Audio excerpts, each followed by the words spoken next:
Hey everyone. Tonight we're slipping into the shadows of medieval mines where men like Edmund clawed at the earth's stubborn heart before the sun even thought about rising. Picture this, a chilly dawn in 1347, the air biting at your knuckles as you stand at the mouth of a mine in Derbyshire, England. The shaft yawns like a beast ready to swallow you whole, and you're about to descend into a world where daylight's just a rumor. Honestly, if you were born into this life, you probably wouldn't survive a week. Cramped tunnels, toxic air, and a constant gamble with death were just Tuesday for these guys. So before you get cozy, take a second to like the video and subscribe, but only if you're actually into what I'm doing here. Drop a comment with where you're listening from and what time it is. Maybe you're sipping coffee at sunrise in Seattle or bundled up under moonlight in Melbourne. Now turn off the lights, maybe crank up a fan for that soft hum, and let's start tonight's journey. I'm standing at the edge of that mine with Edmund, a wiry guy in his 30s who looks 50, his hands already scarred from years of wrestling with rock. The village around us is barely awake, huts huddled together, their thatch roofs sagging like tired shoulders. The air smells of damp earth and desperation. Edmund's wife Margaret hands him a sack with a crust of bread and a sliver of cheese, her eyes saying what her voice won't come back alive. Every kiss goodbye is a roll of the dice, and she knows it. The miners shuffle toward the shaft, a silent parade of men with faces already smudged with coal dust, their coughs cutting through the morning fog. It's a sound you'd recognize anywhere, deep, rattling like their lungs are trying to escape. Edmund's no stranger to the dark. He's been at this since he was a boy, following his father into the mines like a family curse. Back then, kids as young as 8 were sent down to crawl through tunnels too tight for grown men. Imagine that your first job is squeezing through a rock chute, praying it doesn't collapse. Talk about a career path with no upward mobility. The rope that lowers Edmund today is rough hemp, frayed from years of use, creaking as it drops him into the shaft. No safety checks, no engineers double-checking the math, just a prayer to Saint Barbara, the miner's patron saint who supposedly knows a thing or two about being trapped. He crosses himself, mutters her name, and down he goes. The descent is a plunge into another world. The air gets colder, heavier, like breathing through a wet rag. Wooden supports frame the shaft, but they're more hope than guarantee. Medieval engineering was less blueprints and more, let's see if this holds. Spoiler, it often didn't. If you think your office's safety protocols are a joke, try working where a splintered beam is your only friend. At the bottom, maybe 100 feet down, the tunnel branches into a maze of darkness. Edmund's oil lamp flickers, casting shadows that dance like ghosts on the jagged walls. It's barely enough light to see his pickaxe, let alone the coal seam he's after. 12 hours from now, he'll be back here climbing up, hoping the rope doesn't snap. Mining wasn't just a job, it was a sentence. Most of these guys were peasants with no other options. Farming barely kept you fed, but mining, it dangled the promise of a few coins, enough to dream of something better, even if that dream was just a full stomach. The irony's thick. To escape poverty, you'd descend into conditions that'd break your body and soul. Scholars argue over whether feudal systems deliberately funneled the poor into dangerous trades like mining to maintain social order, a classic case of keep the serfs busy so they don't revolt. Either way, Edmund's not pondering class dynamics. He's focused on not dying today. Fun fact, miners sometimes carried canaries down with them not as pets but as gas detectors. If the bird keeled over, you'd better run before you joined it. Guess you could say they were the original tweet storm. Life expectancy down here was grim, maybe 35, if you were lucky. Old-timers like Edmund's dad, who made it to 40, were walking proof that survival was possible, but their bent backs and blackened lungs told a different story. Every swing of the pickaxe chipped away at the earth and at Edmund's future. The coal he pulls out will heat some lord's castle, but for him, it's just another day of dodging death. Edmund grips his pickaxe, its wooden handle worn smooth by years of sweat and strain as he faces the coal seam in the dim glow of his oil lamp. The tunnel's so tight he's half crouched, his knees screaming from the awkward angle. This is his battlefield and his weapons. A crude iron pick, a chipped shovel, and sheer stubbornness. Medieval miners didn't have fancy gear. Their tools were barely a step up from what you'd find in a Roman quarry 1,000 years earlier. Imagine trying to carve out a living with equipment that'd make a modern contractor laugh out loud. Talk about a DIY nightmare. The pickaxe is the star of this grim show. Its iron head, forged by some local blacksmith who probably never saw a mine, is soft and dents easily. Edmund sharpens it daily, scraping it against a whetstone until his hands ache. Every swing sends shock waves up his arms, and if he hits a stubborn vein of rock, the handle might splinter, leaving him to jury-rig a fix with scraps of wood. Shovels are no better, clunky wooden things with iron tips that bend under heavy loads. Moving coal or loose rock means back-breaking scoops into flimsy wheelbarrows, their wobbly wheels snagging on the uneven tunnel floor. If you think your office chair's wobbly, try hauling 100 pounds of coal in a cart held together by prayers. These tools weren't just inadequate, they were dangerous. A misaimed swing could chip the pick's head, sending metal shards flying in the dark. Edmund's seen guys lose eyes to that kind of accident.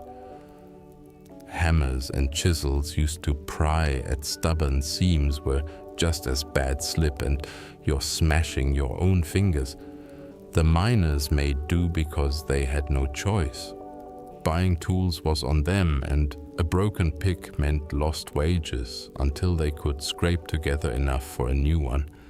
Mine owners didn't supply equipment, they supplied misery. Edmund's rhythm is methodical: swing, chip, scoop, repeat. Each blow jars his spine, already curved from years in these cramped spaces. The coal face yields slowly, inches at a time, and every basket he fills is a small victory. But the work's not just physical, it's a mental grind. The tunnel's silence is broken only by the clink of tools and the occasional drip of water, a sound that keeps you on edge. Is it just a leak or the start of a flood? You're always listening, always tense. Fun fact, some miners used leather bags to haul ore, stitching them themselves from whatever scraps they could find. It's like they were Etsy crafters, except instead of selling cute tote bags, they were lugging rocks to avoid starvation. Bet their shop reviews would have been 5 stars for durability though. Scholars debate whether the lack of technological progress in medieval mining was due to economic constraints or a cultural acceptance of human labor as expendable, a fancy way of saying, why bother innovating when peasants are cheap? Either way, the tools stayed primitive and the miners paid the price. The old-timers like Edmund's mentor, Old Jack, had tricks to share. Jack, pushing 40 and barely able to stand straight, taught him to wrap cloth around his hands to cushion the pick's vibrations.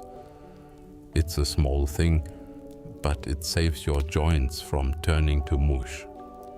Jack's also got stories like the time he carved a tiny cross into a tunnel wall, swearing it kept a cave-in at bay. Superstition maybe, but down here you take what comfort you can get. The baskets Edmund fills are crude, woven from reeds or patched leather, and they tear under heavy loads. Hauling them to the central shaft means navigating tunnels so low he's practically crawling the basket, scraping his back raw. Boys as young as 10 handle this job too, their small frames darting through passages adults can't fit. One kid, Tom, chats non-stop to keep the fear at bay. "Think we'll find gold today, Ed?" he asks, grinning despite the grime on his face. Edmund grunts, "Keep dreaming, kid." But Tom's chatter is a lifeline, a reminder there's still a world above. The wheelbarrows, when they're used, are a nightmare. Their wooden wheels crack on rocks and fixing them eats into your day. Edmund's learned to balance the load just right, to avoid tipping, but it's a skill born of too many spills. The mine's floor is a mess, jagged, muddy, littered with debris. Every step's a gamble, and a twisted ankle could mean days without pay. The miners share tricks like packing mud into wheelbarrow cracks to keep them rolling, but it's all patchwork. No one's inventing a better system anytime soon. The labor's relentless, but it's the little details that grind you down. The lamp's tallow candle burns low, forcing Edmund to ration his light or risk working blind. Replacing it costs a chunk of his wages, and the mine's air makes the flame flicker, casting shadows that mess with your head. You start seeing things, shapes in the dark, maybe the ghost of a miner who didn't make it out. Edmund shakes it off, but the fear's always there, nibbling at the edges of his focus. By midday, his shoulders are screaming, and his hands are raw despite the cloth wraps. He pauses to gnaw on his bread that tastes gritty from dust that settles on everything. The miners eat in silence, too tired for talk. The breaks short linger too long, you're cheating the mine boss who's counting every basket. Edmund's mind drifts to Margaret, wondering if she's scrubbing clothes by the village while her hands as wrecked as his. They're in this together, but it's a partnership forged in survival, not romance. The tools tell a story of a world that didn't care. They were cheap, breakable, and built for men who were seen as just as disposable. Edmund's pickaxe isn't just a tool, it's a reminder of his place in the grand scheme. A cog in a machine that chews up lives and spits out coal. As he swings it again, the clank echoes a sound that'll haunt his dreams long after he's gone. Edmund's lamp flickers as he chips at the coal seam, the flame dipping low in the stale air. Down here, breathing's a gamble. The mine's a suffocating maze, where the air's thick with dust and secrets, and every inhale could be your last. Medieval mines had no fans, No vents, just the hope that whatever air trickled through the shafts was enough to keep you alive. Spoiler, it often wasn't. Invisible gases lurked like assassins ready to snuff out a miner's life without a sound. If you think your office's AC is bad, try working where the air might literally explode. The biggest killer was methane, or fire damp as the miners called it. Odorless, tasteless, it seeped from coal seams pooling in low spots where a single spark could turn the tunnel into an inferno. Edmund's seen it happen. Men laughing 1 minute, then a flash, a roar, and nothing but charred remains. He watches his lamps flame like a hawk. If it flares blue or sputters, it's time to move. No one taught him this. He learned it the hard way, dragging a friend's limp body to the surface after a gas pocket ignited. Talk about a crash course in workplace hazards. Carbon monoxide was another silent stalker. It crept in after fires or in poorly aired shafts, leaving miners dizzy, then dead. Edmund's buddy Will once slumped mid-swing, his face grey as ash. They hauled him up, splashing water on his face until he gasped back to life. But he was never the same, slow, forgetful, like the gas stole part of him. Black damp, a mix of nitrogen and carbon dioxide, was just as bad, choking out oxygen until your lamp died, and you followed. Miners tested for it by lowering candles into suspect areas, praying the flame held steady. Fun fact: some miners believed knocking on tunnel walls could wake the earth, warning it not to release its deadly gases. It's about as scientific as throwing salt over your shoulder, but when you're surrounded by death, you'll try anything. Guess you could say they were the original Ghostbusters tapping for spirits. Scholars argue over whether medieval miners' high death tolls were due to ignorance of gas chemistry or sheer economic pressure to keep digging. Regardless, a debate that boils down to clueless or callous. Either way, the air was a mine's cruelest enemy. Old-timers like Giles, a grizzled miner with lungs like gravel, had tricks. He'd tie a damp cloth over his mouth to filter dust, though it did little against gases. Giles swore by his feeling a gut sense for when the air turned bad. Smells like sour milk, he'd mutter, and sure enough, they'd find a pocket of methane soon after. Edmund trusts that instinct now, but it's not foolproof. The mine's air is a cocktail of coal dust, smoke from lamps, and the exhalations of a dozen men packed into a shaft. Every breath coats your lungs, turning them black over time. The dust was a slow killer. It hung in the air, glinting in the lamplight, settling in Edmund's chest like a weight. He coughs constantly now, a deep hack that shakes his frame. At night he spits black phlegm, a grim sign of what's building inside. They didn't have a name for it in 1347, but we know it as pneumoconiosis, black lung disease. It's a death sentence just drawn out over decades. Edmund's father went that way, gasping like a fish on land in his final days. The mine gives you a living, then takes your life as payment. Ventilation was a pipe dream. Some mines had air shafts, but they were narrow, often clogged with debris. Miners relied on natural drafts, which were as reliable as a coin toss. In summer, the heat made the air thick, men fainting from lack of oxygen.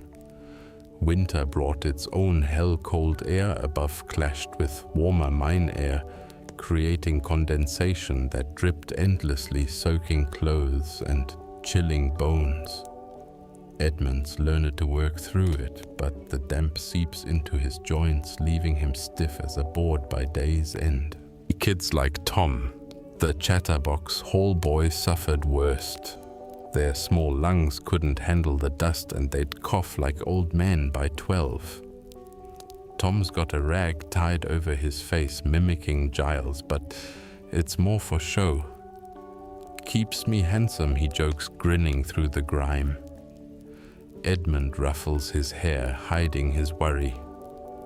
Kids shouldn't be down here, but poverty doesn't care about shoulds. Tom's dad died in a cave-in and his wages keep his mom from starving. It's a brutal math. The mine's air wasn't just deadly, it was oppressive. It pressed against your chest, made your head swim. Edmund's learned to breathe shallow, conserving what little oxygen there is. He pauses now, lamp raised, checking the flame. Steady for now. But the air's got that heavy feel, like it's holding its breath. He taps the wall, half superstition, half habit, and moves on. The mine's alive in its own way and it doesn't care who it claims. By midday, the dust is so thick it's like working in a fog. Edmund's eyes water, his throat raw. He sips from his flask of ale, the only thing cutting through the grit. The miners share a grim joke. Breathe deep, lads, it's free coal. But the laughter's hollow. They know every breath's a step closer to the grave. As Edmund swings his pick again, the air closes in a reminder that down here even survival comes at a cost. Edmund climbs the rope ladder out of the mine, his arms burning the coal dust clinging to his skin like a second shadow. Above ground, the village of Derbyshire waits, a cluster of sagging cottages under a sky that feels too wide after 12 hours in the dark.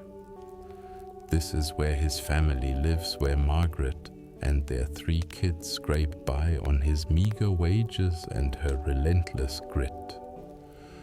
Life for miners' families wasn't just tough. It was a daily tightrope walk over despair. If you think your grocery budget's tight, try feeding 5 on what a medieval miner earned. Margaret's day starts before dawn, hauling water from a well that's half mud, half mine runoff. The kids Alice 10, John 7, and little Meg, barely 3, trail behind carrying whatever they can. Their home's a single room, walls of rough stone, the floor packed dirt that never stays clean. Coal dust settles on everything, the straw mattress they all share, the wooden bowl for their pottage, even Meg's tiny hands. Margaret scrubs and scrubs, but it's like fighting a tide. Her knuckles are raw, her back aches, and her eyes carry a quiet fear that Edmund might not come home tonight. Money's a constant worry.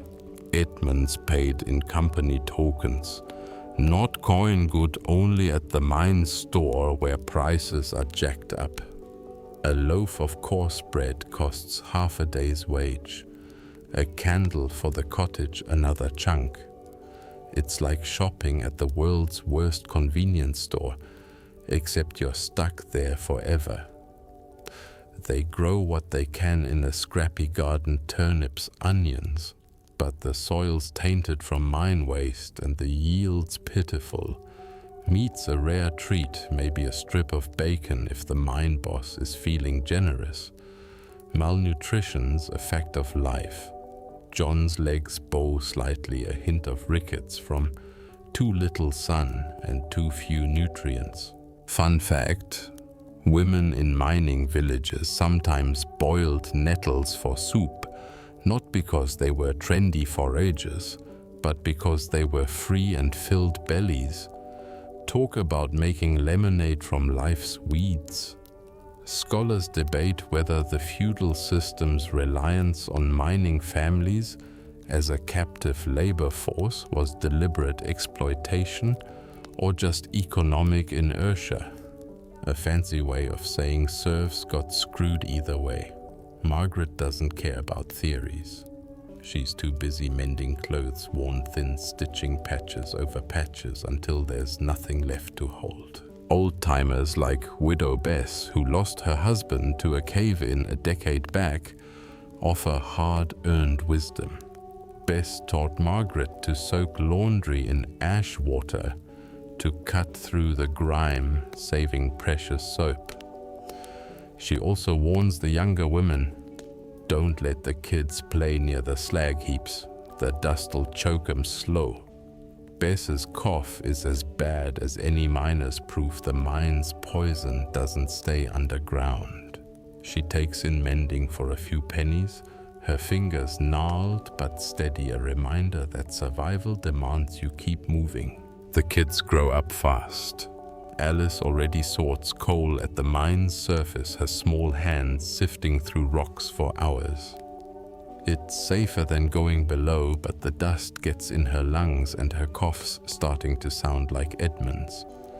John's itching to work underground, thinking it'll make him a man. Margaret dreads the day he's old enough. She's seen too many boys come up in pieces. Meg's too young for work, but she toddles after Alice, mimicking her chores. Their games are grim, pretending to dig tunnels or rescue trapped miners. Kids' play shouldn't come with a body count. Fears the family's sixth member. Every morning, Margaret watches Edmund descend, her heart in her throat until he's back. The mine's warning bell rung for accidents can stop the village cold. Last month it tolled for a cave-in that killed 2 men.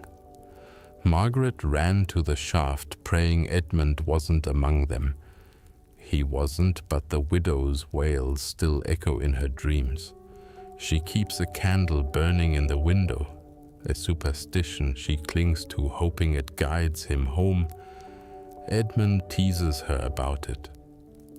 Fire's no friend down there, love, but he never blows it out. Community's their lifeline. When a family loses a breadwinner, neighbors share what little they have: bread, a blanket, a few hours watching the kids. It's not much, but it's enough to keep you from breaking. Margaret trades her sewing skills for vegetables or a bit of ale. The women gather at the well, swapping stories and worries. Heard the new shaft's shaky one whispers. Pray it holds another, replies. They lean on each other because no one else will. Mine owners don't care, and the church's prayers feel hollow when your husband's coughing blood. The village itself is a scar on the land. Slag heaps loom like small mountains, leaching toxins into the streams. The air's heavy with smoke from smelting furnaces, stinging eyes and throats. Kids like John sneak onto the heaps to scavenge bits of ore, risking burns or worse. The mine shapes everything: their health, their hopes, their futures.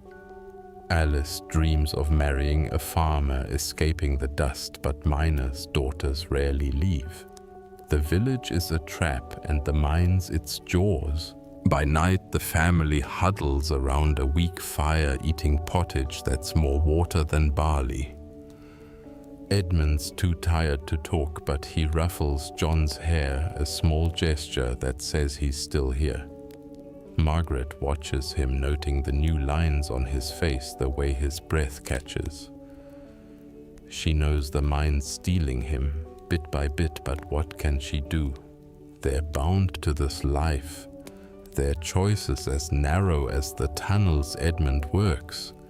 As the kids sleep, she whispers to him, "We'll make it, won't we?"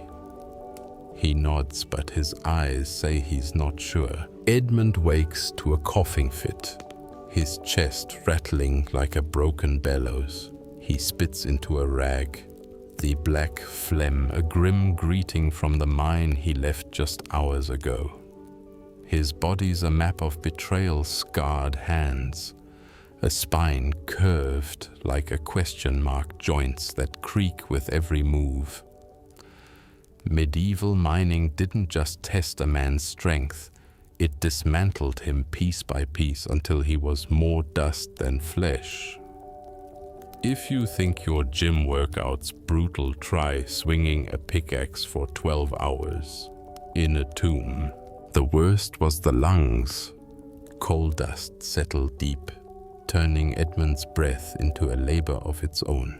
He's got what we call pneumoconiosis, now black lung disease, but back then it was just miner's curse. It started with a tickle, then a cough that wouldn't quit. Now at 32 he gasps after climbing the ladder out of the shaft, his chest tight, as if the mine's still squeezing him. His father went the same way, wasting away until he couldn't lift a spoon. Edmund sees that future in every black-stained rag, but he keeps working. Starving's faster than suffocating. His hands tell another story. Calloused and cracked, their green tinged from copper veins, he worked as a boy. The skin's so tough it splits, bleeding into infections that fester in the damp mine air. A cut from a sharp rock could turn septic, and with no doctors you'd pray it healed or lose the hand. Edmund's fingers ache from gripping tools, the joints swollen from years of jarring blows. Ever drop your phone and wince?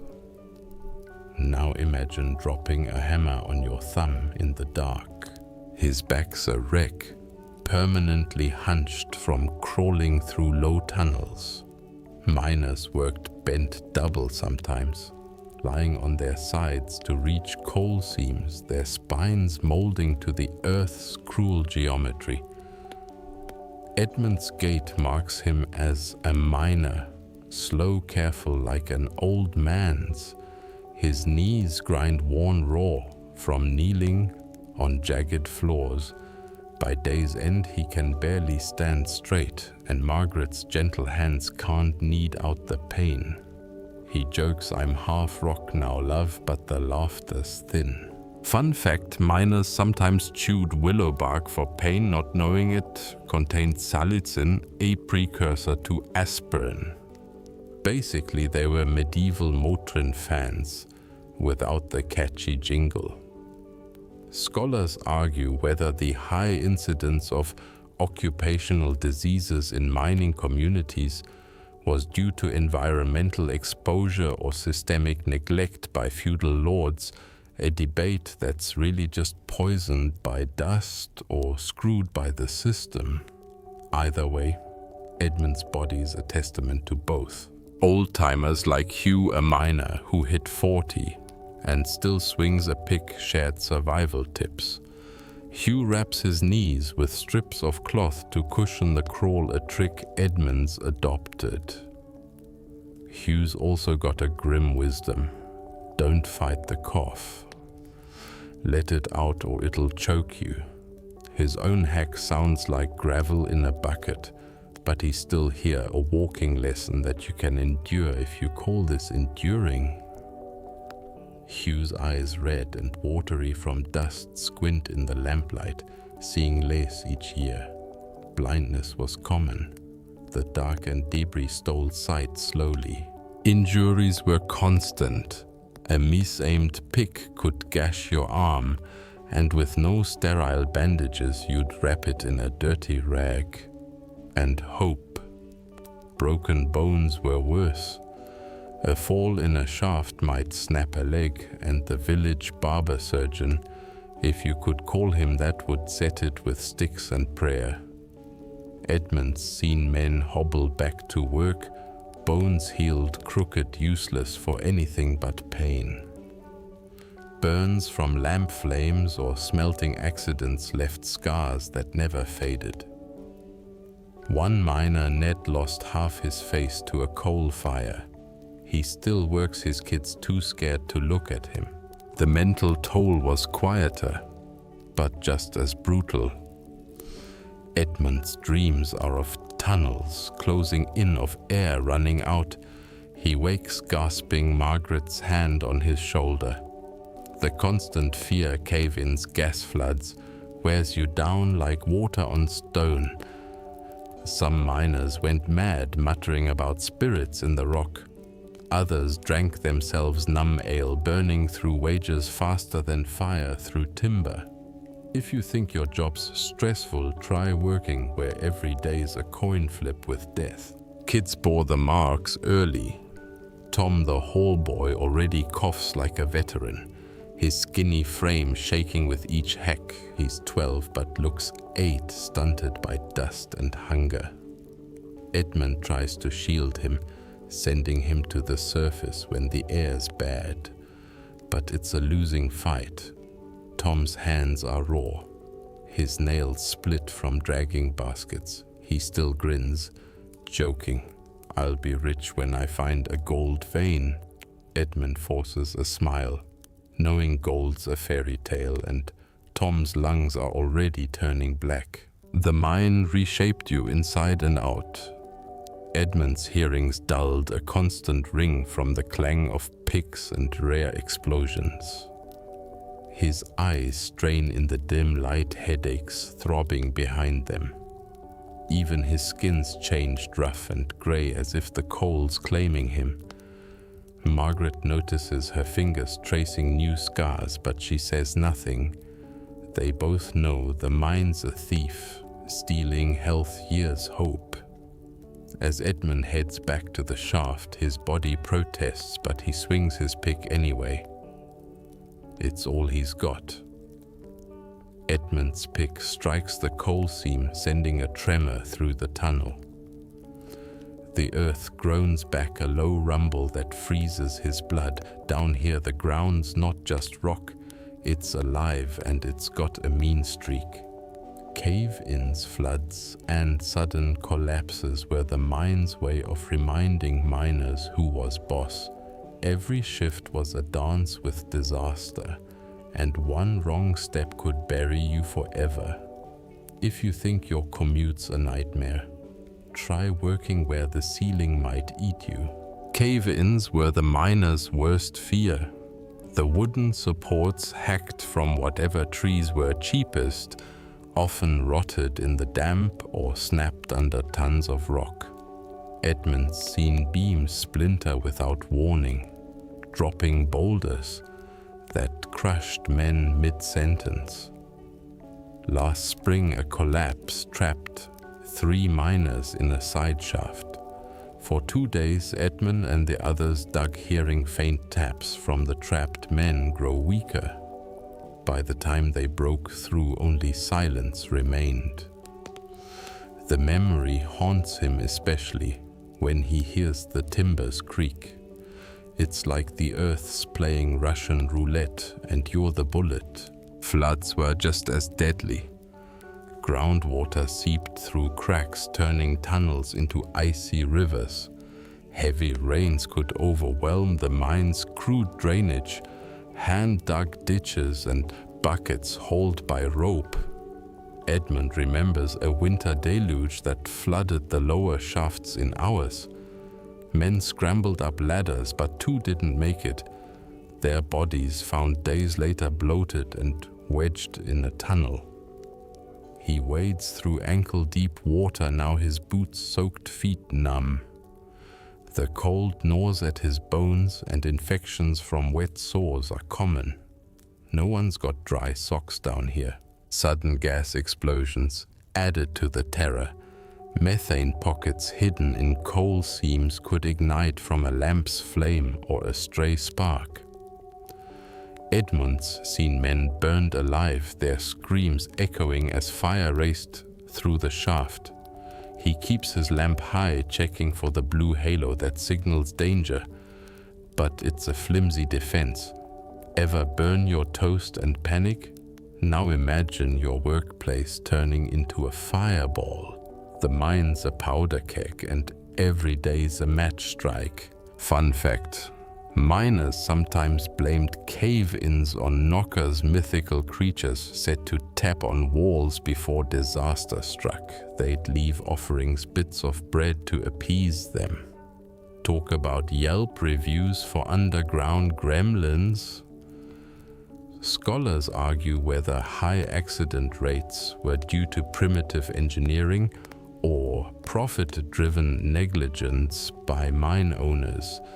A debate that's basically bad math or bad morals. Either way, the earth didn't care about your theories. Old-timers like Ralph, a miner with scars like a roadmap, had survival hacks. Ralph taught Edmund to tap walls before entering a new tunnel, listening for hollow sounds that might mean loose rock. Trust your ears more than your eyes, he'd say, his voice rough as gravel. Ralph's missing 2 fingers from a rockfall, but he's alive, a walking lesson in dodging death. He also showed Edmund how to brace a weak beam with spare timber, though it's a band-aid on a broken leg. The mine's too vast, too unpredictable. The Earth's dangers weren't just sudden. Slow leaks wore you down. Water dripped constantly, eroding supports and slicking floors. Edmund's slipped more times than he can count, bruising ribs or twisting ankles. A sprain could cost you weeks of wages, and there's no sick leave. Dust from chipping rock hung in the air, stinging eyes and coating throats. It's not just black lung, it's the way every breath feels like swallowing sand. The mine's a grinder, and you're the raw material. Kids like Tom faced the same risks, their small size, no shield. Tom's quick darting through tunnels to haul baskets, but he's not strong enough to outrun a flood or push through a collapse. Last week, a rock grazed his shoulder, leaving a bruise the size of a fist. He laughed it off, just a love tap from the mine, but Edmund saw the fear in his eyes. Kids shouldn't know that kind of dread, but down here they learn fast. Tom's dad died in a gas blast. Now Tom's the man of the house, all 12 years of him. The mine's sounds were a language of their own. Creaking timbers, dripping water, the distant clink of picks. It's a symphony of warning. Edmund's tuned to it, pausing mid-swing when a new noise cuts through. Today it's a faint crack like ice breaking. He grabs Tom and backs toward the shaft, heart pounding. Nothing falls, but the scare lingers. Every miner's got a story of the one that almost got me. Edmund's is a flood that trapped him waist-deep, clawing for higher ground as the water rose. He made it out, but his dreams still drown. The earth wasn't just a workplace, it was an adversary. Miners respected it, feared it, cursed it. They'd mutter prayers to Saint Barbara before descending, hoping she'd keep the ground steady. Edmund does it now, touching the cross carved into his pick's handle. It's not much, but it's something. As he swings again, the tunnel feels tighter, the air heavier. The mine's always watching, always waiting. One day it might claim him, but today he'll fight it tooth and nail. Edmund trudges back to Derbyshire village. Coal dust smudged across his face, his cough echoing in the dusk. He's a miner, and to the world above that's a stain as deep as the grime on his hands. Medieval society didn't just overlook miners, it scorned them, pinning them to the bottom rung of a ladder they could never climb. They were vital coal and ore-fueled castles and forges, but treated like outcasts, their labor invisible to the lords and merchants who profited. If you think your job gets no respect, try being the guy everyone needs but nobody wants. Miners were peasants, often serfs bound to the land and its lord. Edmund's family has worked this mine for generations, not out of pride but necessity. To the village priest they're sinners by trade, tainted by the underworld's darkness. Sermons paint mining as defiance of God's order. Digging into the earth's secrets was near blasphemous. Edmund's heard it all, kneeling in the cramped church, Margaret at his side. The priest's words sting, but what's he supposed to do? Quit and starve? It's like being blamed for breathing the only air you've got. The stigma wasn't just spiritual. Townsfolk kept their distance, wary of miners' blackened faces and hacking coughs. At the market stall, keepers served Edmund last, their eyes saying he's less than human. His kids, Alice and John, get it too. Other children shun them, calling them coal rats. Alice once came home crying, her dress torn from a scuffle. "They said we're dirty," she sobbed. Margaret held her tight, but Edmund's fists clenched. He can't fight a whole village's prejudice. Ever feel like your job defines you in ways you hate? Multiply that by a medieval mob. Fun fact: some towns banned miners from taverns, fearing their cursed presence would sour the ale or bring bad luck. Talk about being ghosted before it was cool. Scholars debate whether this social exclusion was rooted in religious superstition or class control. Keeping miners isolated meant keeping them powerless. Either way, it's a masterclass in kicking people when they're down. Edmund doesn't dwell on it.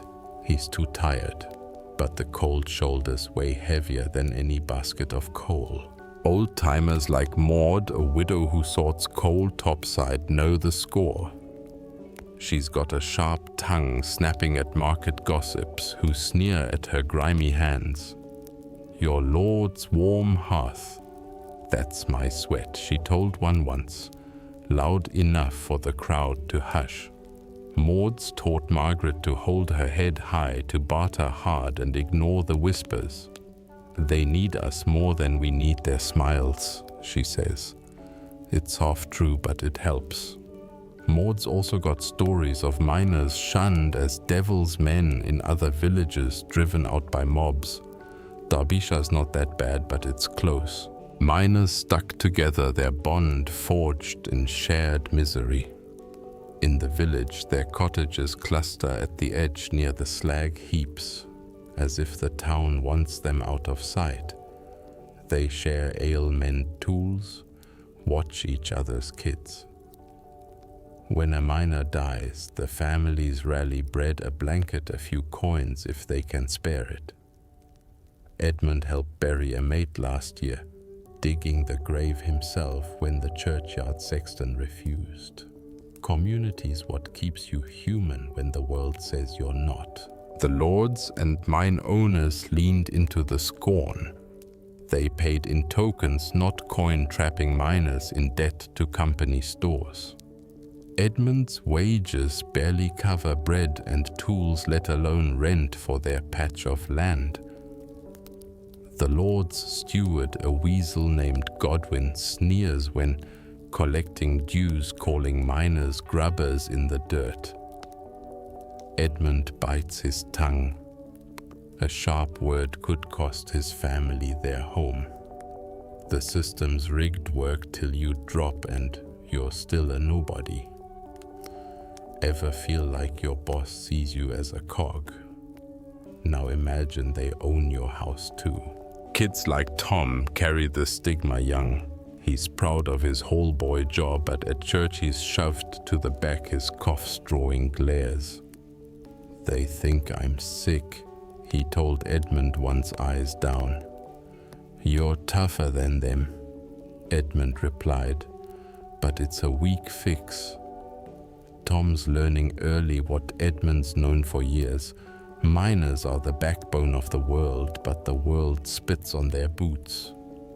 Alice, sorting coal, gets called blackface by passing merchants' kids. She started hiding her hands, ashamed of the grime. Even death didn't erase the mark. Miners' graves were often outside the churchyard, their souls deemed too tainted for hallowed ground. Edmund's father's buried by a hedge, a wooden cross his only marker. Margaret tends it, pulling weeds, whispering prayers the priest won't say. Edmund wonders if he'll end up there too, forgotten by all but his family. The thought's a cold weight heavier than any rockfall. As he reaches his cottage, Margaret's at the door, Meg in her arms. The kids rush him, ignoring the dust, their hugs a small rebellion against the world's disdain. Inside the fire's low, but it's warm enough. They eat thin pottage talk of small things, John's new slingshot, Alice's garden find. For a moment, the villagers' scorn fades. Edmund's a miner, yes, but here he's a father, a husband. It's not much, but it's his shield against a world that'd rather he didn't exist. Edmund hands over his day's wages, 3 battered tokens, to Margaret, who tucks them into a cracked clay jar. They're not real money, just metal scraps stamped with the mine's mark, useless anywhere but the company store. That's where the real trap lies. The store's prices are a thief in plain sight. A sack of barley costs what Edmund earns in 2 days a candle for their cottage, half a day more. Medieval miners like him weren't just workers. They were pawns in a game rigged by greedy owners who kept them chained with debt. If you think your paycheck's stretched thin, try owing your soul to the only shop in town. The mine's lord, Sir Robert, owns everything. The land, the shafts, the store. He lives in a stone manor miles away. His hearth warmed by Edmund's coal, his sword forged from their ore. He visits once a year, if that, his steward Godwin, handling the dirty work. Godwin's the one who tallies baskets, docks pay for light loads, and smirks when miners beg for credit. Credit's a noose, take it, and you're working to pay interest, not feed your kids. Edmund's seen men die still owing the store for last year's bread. It's like a credit card with medieval interest rates and no rewards points. The system was brutal by design. Miners were paid by output baskets of coal or ore, not hours. A bad seam or a cave-in meant no pay, but the store's prices didn't budge. Edmund's careful filling baskets to the brim, but Godwin's scales are off when it suits him. Complaining's risky. Last month a miner who argued was flogged for insolence and lost his job. His family's begging now, a warning to others. Ever feel like your boss holds all the cards? Now imagine they own your groceries too. Fun fact, some mine owners issued tokens with occult symbols, sparking rumors they'd sold their souls for wealth. Talk about a corporate logo with bad vibes. Scholars debate whether this debt trap economy was deliberate, feudal control, or just unchecked greed. A distinction that's academic when you're starving either way. The records, sparse as they are, show miners' debts often outlived them, passed to sons like a cursed inheritance. Edmund dreads that for John. Old-timers like Ellen, who runs a makeshift alehouse for miners, see through the scam. She trades homebrewed ale for tools or labor, bypassing the store when she can. Godwin's got the Lord's ear and the devil's heart, she mutters, pouring Edmund a cup. Ellen's husband died owing a year's wages. She's still paying it off with every mug she sells. Her advice: never sign their chits. better to go hungry than owe. Edmund tries, but with 3 kids, hunger's not an option. Margaret's patched their clothes to rags, but shoes for Alice can't wait. The store's a grim place, shelves stocked just enough to keep you alive. Margaret haggles for flour, but the clerk, Godwin's cousin, shrugs. Take it or leave it. She leaves with less than she needs, her face tight with worry. The tokens trap them in Derbyshire, try to leave, and you're a runaway serf hunted down. Edmund's heard of miners fleeing to towns, but most get caught branded or worse. Freedom's a story, not a plan. Ever dream of quitting your job? These guys couldn't even dream that big. Kids feel the squeeze too. Tom the hall boy gives his tokens to his widowed mum, but they're short every week. He's taken to scavenging slag heaps for mist or risking burns for a few extra scraps. Gotta keep Ma fed, he tells Edmund, his grin forced. Alice sorts coal topside for half a token a day, her hands blistered. She hides her earnings, knowing Godwin's men might miscount them. The mine owns their childhoods as much as their fathers' lives. The greed wasn't just local. Coal from Derbyshire fed forges in distant cities or built knights' armor. But the wealth flowed upward. Sir Robert's manor grew grander, while miners' cottages leaned like drunks. Edmund's heard rumors of shares traded in towns, men betting on the mine's output without ever seeing a shaft. It's a world he'll never touch, but it ushers him all the same. Think your CEO's out of touch? Try one who'd rather you die than dent his profits. The miners grumble, but rebellion's a fantasy. A strike would mean eviction, starvation, or the Lord's men with swords. Edmund's seen what happens to troublemakers banished or broken. Still they resist in small ways, hiding extra coal for their own fires, losing a basket to share with a sick mate. It's not much, but it's defiance. As Edmund swings his pick next day, he imagines driving it into Godwin's ledger. It's a fleeting thought, crushed by the next basket he's got to fill. Back home, Margaret counts tokens by candlelight, her fingers trembling. We'll make it, she whispers more to herself than him. Edmund nods, but the jar's near empty, and winter's coming. The mine's greed is a beast, and there its prey, running just fast enough to see another dawn. Edmund pauses in the tunnel, his lamp casting a weak glow on the coal face, and touches the small cross carved into his pickaxe handle. It's a ritual, a quiet plea to St. Barbara to keep the earth from swallowing him today. Down in the mines, where death's always a breath away, miners like Edmund leaned hard on superstitions and rituals to keep their fears at bay. These weren't just habits, they were armor woven from faith, folklore, and the stubborn bonds of men who shared the same dark fate. If you think your lucky socks are clutch, try betting your life on a whispered charm. St. Barbara was their patron saint, a figure said to have been imprisoned in a cell or tower, and who knew suffering.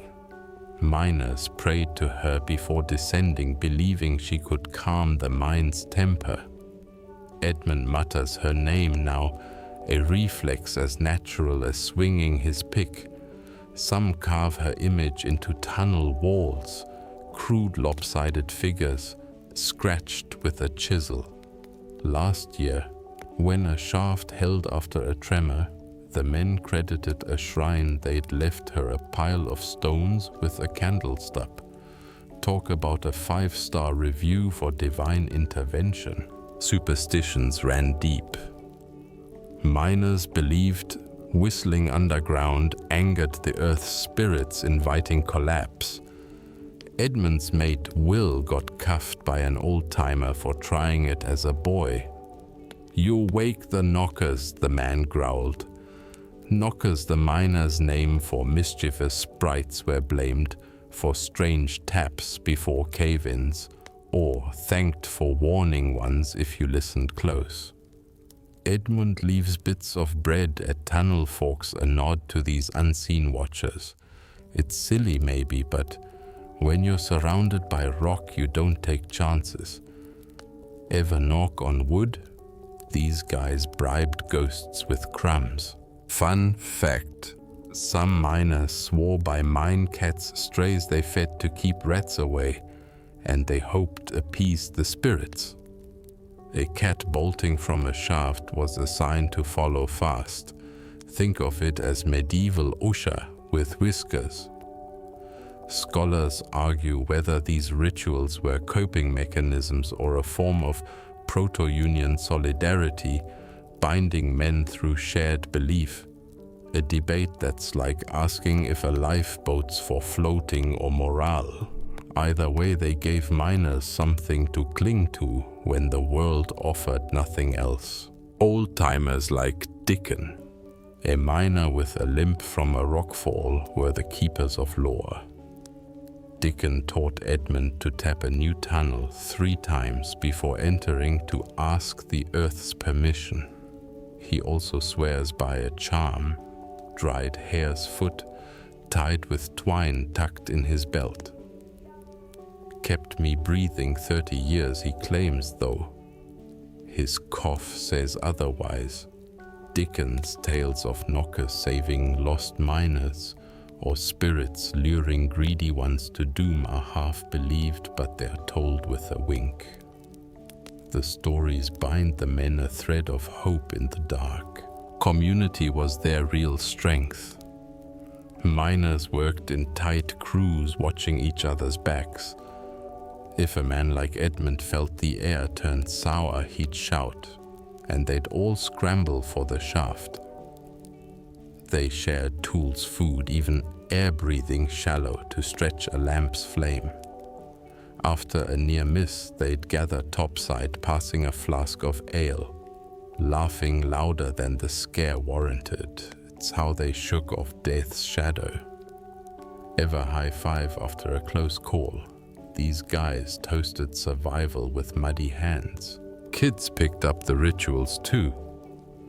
Tom the hall boy mimics Edmund touching his own tiny cross, a twig tied with thread before crawling into tight tunnels. "Keeps me safe," he says, grinning though his eyes dart to the shadows.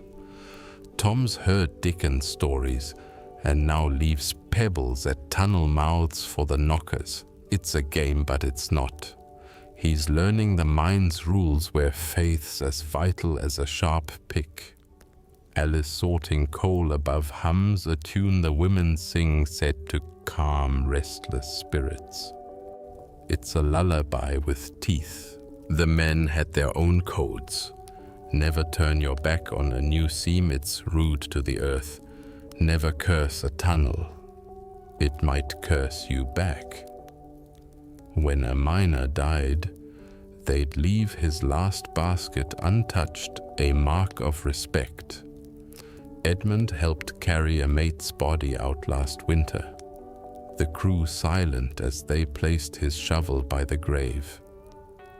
They prayed not to the church's distant God, but to something closer, something that knew the weight of rock and dust. It's like a handshake with the void sealing a pact to keep going. These rituals held them together. When everything else, lords, priests, the world above, pushed them apart. As Edmund swings his pick, the cross on its handle digs into his palm, a small pain anchoring him. He hears Tom's chatter, Dickens' cough, the faint drip of water. The mine's a beast, but they're not alone in its jaws. They've got their saints, their spirits, their stubborn will. It's enough to face another swing, another day, another chance to cheat the dark. Edmund hauls his last basket of coal to the shaft, his arms trembling, the weight of another day's labor settling into his bones. Each chunk of black rock he's pried from the earth will warm a lord's hall or fire a smith's forge, but for him, it's just another tally towards survival. Medieval miners like Edmund didn't just dig for coal or ore. They carved out the foundations of a world that barely noticed them. Their sweat and blood, the unseen mortar of society. Their legacy is one of sacrifice, etched in the scars of the land and the lives they left behind. If you think your job's thankless, try building civilization while it buries you. The coal from Derbyshires mine feeds a growing beast. It heats manors, powers bellows in forges, even reaches distant towns where merchants haggle over its price. Iron ore too pulled from these shafts becomes swords for knights and nails for ships. Without miners, the feudal order, lords, castles, churches would grind to a halt. Yet Edmund's name won't grace any chronicle. He's a ghost in the machine, his labor fueling a world that scorns him. Ever feel like your work keeps the lights on but nobody cares who flipped the switch? The cost was staggering. Edmund's lungs are half coal, now his back bent like a bow. He's seen friends crushed by rock falls, burned by gas blasts, drowned in floods. The village graveyards full of miners who didn't make it to 30, their wooden markers leaning like tired men. Families paid too. Margaret's hands are raw from scrubbing dust. Alice's childhood, stolen by coal sorting, Tom's lungs ticking like a clock. Every basket hauled up the shaft carried a piece of their lives spent for someone else's gain. It's like paying for a king's crown with your own blood. Fun fact: early coal use in medieval Europe laid the seeds for later industrial booms, but miners got no cut of the future profits. Talk about planting a forest and never seeing the shade. Scholars argue whether mining's rise was a step toward progress or a deeper entrenchment of exploitative labor, a debate that's cold comfort when your grave's unmarked.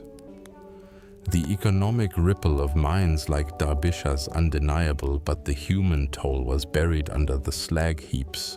Old-timers like Agnes, who sorts coal with trembling hands, carry the weight of that legacy. She's outlived 2 husbands and a son, all taken by the mine. We gave it everything, she tells Edmund, her voice a rasp. And for what, a lord's fat purse.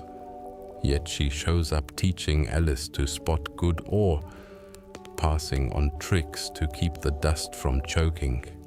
It's not hope, it's defiance. A refusal to let the mine erase them.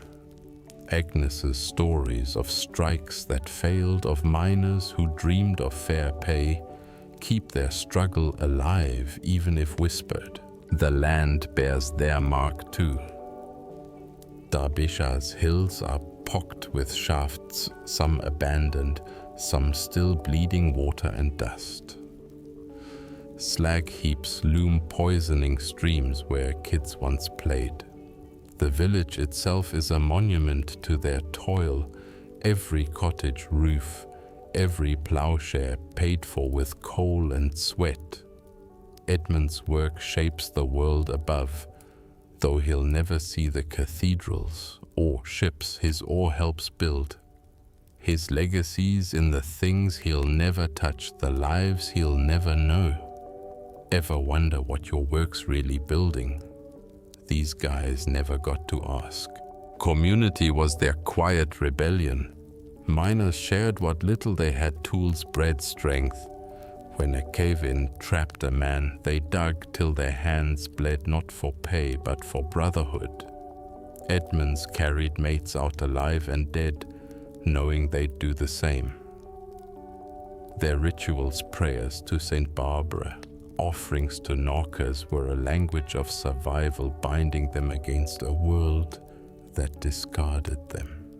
Even now, as Edmund climbs the ladder, Tom's chatter lifts his spirits, a reminder he's not alone. The sacrifice wasn't just physical. Miners gave up dreams, freedom, futures. Edmund could have been a farmer, maybe, but the mine claimed him young. Margaret's sharp mind, quick with numbers, might have made her a merchant's clerk in another life. Alice's songs hummed while sorting coal hint at a spark the mine will likely snuff out. They're cogs in a machine that grinds souls as easily as rock, their potential buried under debt and dust. Think your job's a dead end, these folks were born in one. As Edmund reaches the surface, the sky's a bruise of purple and gold. He breathes deep, the air cleaner but still heavy with slag smoke. His work's done for today, but the mine's never done with him. Its coal will burn bright in hearths he'll never see, its awe-arming men who'd spit on his grave. Yet he keeps going for Margaret, for the kids, for the stubborn hope that their sacrifice means something. The mine takes, but it can't take that. Edmund sits by the fire in his cottage, Margaret knitting beside him. The kid's soft snores filling the room, his hands knotted from the mine rest, heavy in his lap, each scar a story of survival. Medieval miners like him were the unsung heroes of their world, their labor propping up castles and forges while their names faded into the dust they breathed. They were the backbone of a society that turned its back on them. Their lives a quiet heroism carved in coal and pain. If you think your work goes unnoticed, try being the man who keeps the world running while it calls you dirt. These miners weren't just workers. They were warriors facing a battlefield of rock and gas every dawn. Edmunds fought cave-ins, hauled mates from floods, swung his pick through choking dust. He's no knight, no bard will sing his deeds, but his courage matches any mailed lord's. The coal he digs warms Darbisha's homes. The ore he pulls arms the king's men. Without him, the village starves, the forges go cold. Yet he's buried under scorn, his worth measured in baskets, not honor. Ever feel like you're the glue but get no credit? These guys glued an era together. Their heroism was in endurance. Edmund's seen men break physically, mentally, but most kept going, driven by family, by the stubborn will to see another day. Old-timers like Watt, who still limps to the shaft with a shattered knee, embody that grit. Watts taught Edmund to brace a tunnel fast, to spot a gas pocket by the air's taste. His survival's a beacon. If he can last, so can you. Watt's no saint, but his quiet nod at shift's end is worth more than any lord's gold. Think of it as a medal forged in sweat. Fun fact: some mining villages held secret feasts for St. Barbara, toasting her with smuggled ale, a middle finger to the church that shunned them. Talk about a potluck with purpose. Scholars argue whether miners' resilience was born of necessity or a defiant culture of solidarity, a question that's like asking if you climb a mountain because you must or because you can. Their lives pieced together from sparse records show a people who refused to be crushed even when the earth tried. Women like Margaret were heroes too. She stretches Edmund's wages, sews rags into clothes, keeps the kids fed on scraps. Her hands, cracked from washing coal dust, hold the family together when the mine threatens to tear it apart. She's buried, friends, husbands shared her last onion, with a widow stood vigil when the warning bell rang.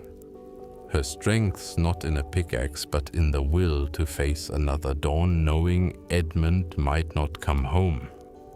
Alice sorting coal and little Meg fetching water are learning her quiet courage. Behind every hero's a family carrying half the load. Kids like Tom are the future's ghosts. At 12, he hauls baskets, his cough already deep, his grin defying the mind's grip. He dreams of gold veins, but works for bread his childhood traded for his mom's survival. Tom's heroism is in showing up, in joking through fear, and touching his twig cross before a crawl. Edmund sees himself in Tom, a boy forged too soon into a man. The mind steals their youth, but not their fire. Ever see a kid tougher than you? These ones had to be. The miners' legacy is in what they built unseen. Derbyshire's church, its iron nails, from their ore stands on their labor. The Lord's manor, its hearth blazing, owes its warmth to their coal. Every plough, every sword, every ship's anchor, they're the miners' handiwork uncredited. They didn't choose this life, but they lived it with a grit that shames the ballads of knights. Edmund's no legend, but his every swing says he's here, he matters, he won't break. Your job ever feel bigger than you? Theirs was bigger than the world knew. As the fire dies, Edmund looks at his family. Margaret's eyes meet his, a shared vow to keep fighting. Alice stirs, muttering a song from the coal yard. John's slingshot rests by his side, Meg's tiny hand clutching a rag doll. They're why he descends, why he endures. The world may forget Derbyshire's miners, but their heroism lives in every breath his kids take, every fire that burns. They're the unsung, the unbreakable, the heart of a cruel age. The fire in Edmund's cottage has burned to embers, casting a soft glow over Margaret's knitting and the kids' sleeping forms. He leans back, his cough a quiet rumble, the mind's weight still heavy in his chest. Outside Derbyshire silent, the slag heaps looming like sentinels under a starless sky. This is where we leave the miners, men, women, children who clawed a living from the earth's unforgiving heart, their sacrifices woven into the very bones of the medieval world. As we fade out, let their story settle into you, a gentle lullaby of resilience and loss. If you're drifting off, let their courage carry you to sleep. Edmund's life, like his father's and Tom's, is a thread in a tapestry most never see. Every coal basket he hauled, every scar he earned, built a world of forges and hearths, of swords and ships. He's no hero in the sagas, but his hands shaped history unthanked. Margaret's quiet strength, Alice's coal-dusted songs, John's stubborn dreams, they're the pulse of a family that refuses to break. The mine took so much, but it couldn't take their will to hold on to love to live another day. Ever feel like your small fights matter? Theirs did, even if no one sang it. Their story's not just grim. It's the knockers, taps, the bread left for spirits, the ale shared after a close call. It's Dickens' wink, Maud's sharp tongue, Tom's grin through the grime. They found light in the dark, not because they had to, but because they chose to. St. Barbara's cross carved into picks and walls wasn't just faith, it was defiance. A vow to outlast the earth's wrath as you sink deeper picture. their faces worn but fierce, their hands clasped against the void. Let their warmth wrap around you now. Fun fact: miners' tales of Norkers and saints lingered in mining towns for centuries, whispered by lamplight long after the shafts closed. Think of it as a bedtime story that outlived empires. Scholars say these communities' bonds were their true legacy, stronger than the ore they dug, a truth you feel in the way Edmund grips Margaret's hand. Their world was harsh, but their humanity was brighter than any lord's gold. Let that glow guide you as you drift. Close your eyes if you haven't already. Picture Darbisha's hills scarred but standing. Hear the faint clink of picks, the murmur of prayers, the laughter of kids playing despite it all.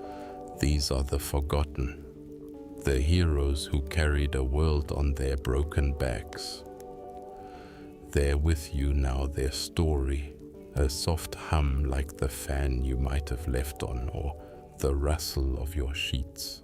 You are safe, held by their strength, their sacrifice. As you slip into sleep, carry Edmund's family with you.